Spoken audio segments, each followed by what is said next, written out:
à tous, hello everybody. Bienvenue au catholicisme français pour les francophiles. Happy Feast of St. Joseph. So for the feast, I thought it'd be good to honor the foster father of our Lord by praying to God the Father, by learning the Notre Père. So I'll try and separate it in two, so it won't follow the normal division when you pray it together, but it will at least keep the videos a little shorter this time.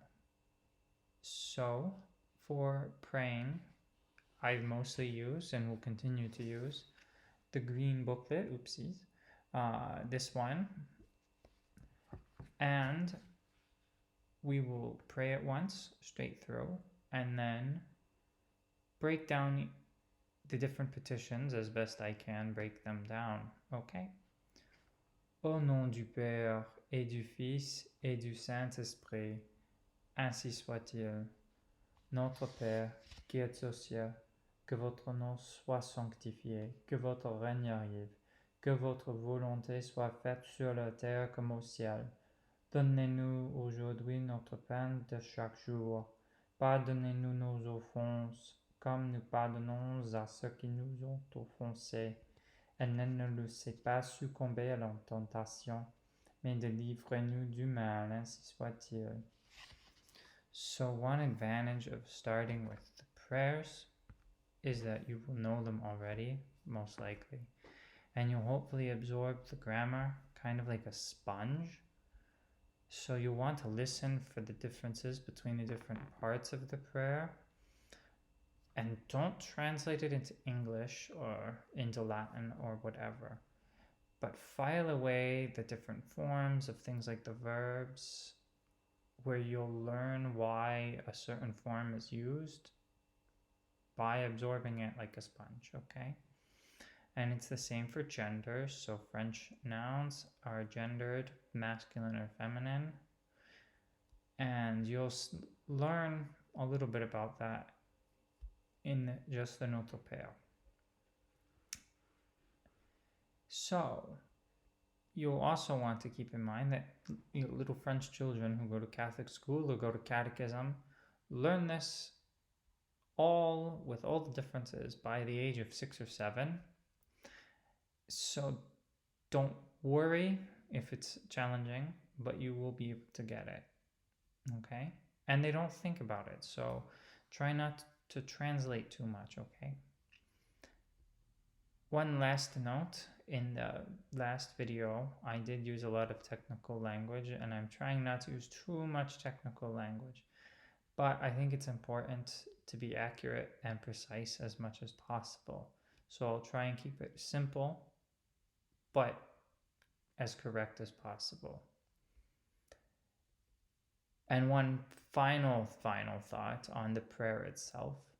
There are 2 Catholic versions, plus a Catholic version that's now obsolete, and at least one Protestant version. So this one is the traditional Catholic version that was used by French-speaking Catholics before the 60s. The other one is the version that's currently used in the liturgy in French. They just changed that a few years ago, so that's the one you might have learned in school. It's the one I learned in school. Allez-y, let's go. Notre Père, qui es aux cieux. So French heavily prefers, if we can talk about a language preferring anything, syllables in the oral language which go consonant, vowel. So that means a word like notre is a good example for us, because English speakers tend to close the first consonant or first syllable with a consonant. So when we talk about that university that's in South Bend, Indiana, you will know that you close that with bringing the T back to the O. Well, I'm not going to say it. I don't want to reinforce the error, but that's what we do in English, whereas it is notre in French. Notre Père. And then moving on,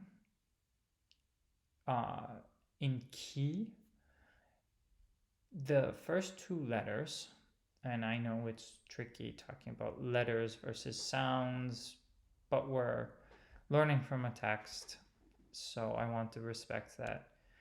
Those letters, unlike in English and other languages,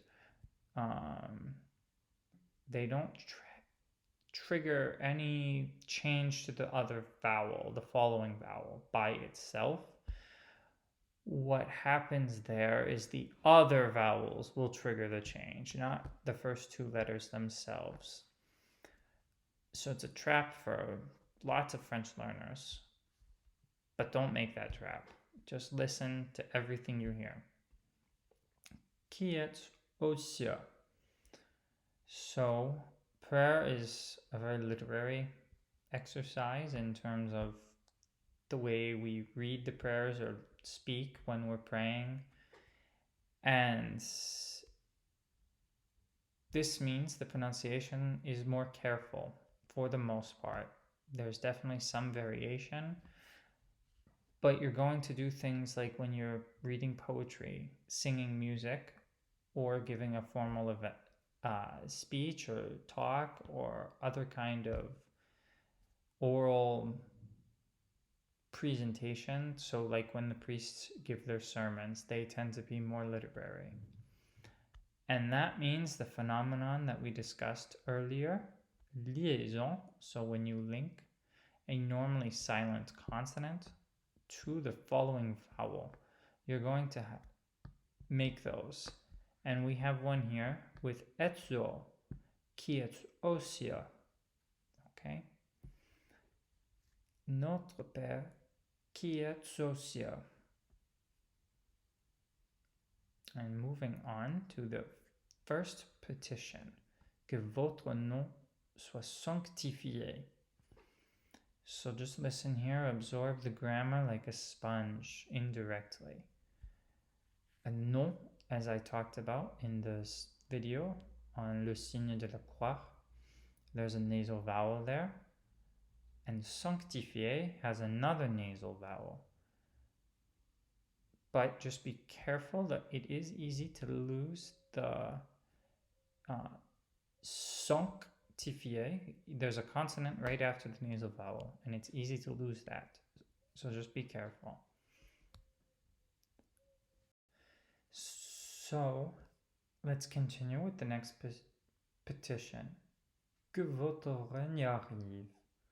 So A, B, C, D, E, F, G, J, N.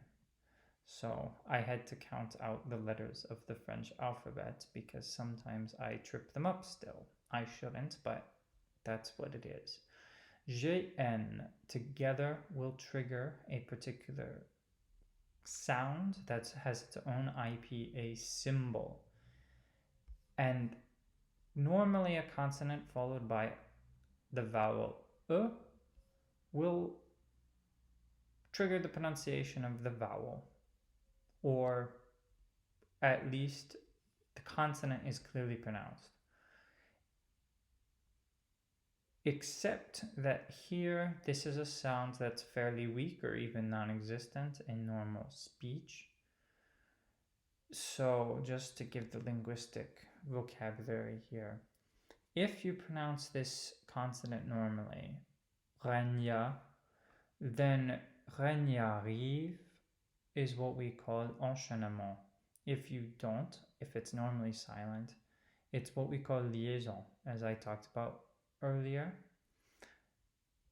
Either way, that's how I learned to pronounce it. Règne arrive.